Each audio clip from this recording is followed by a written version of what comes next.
Hello and welcome back to our channel. So today in this video we are going to discuss about how to add payment method on Google Play. So without wasting much of our time, let's get straight into the video.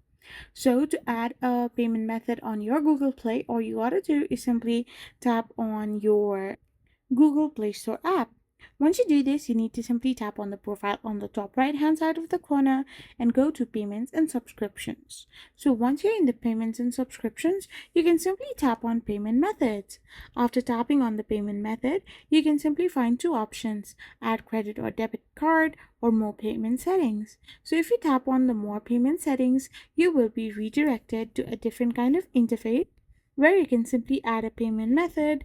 So you can simply select a credit card or debit card right over here also, or you can simply tap on add debit card or credit card and fill in all the necessary details that has been asked. So this is how you can simply add payment method on Google Play. I hope you found this video helpful, so don't forget to hit that subscribe button and to give us a thumbs up. We will be back again with more informative videos.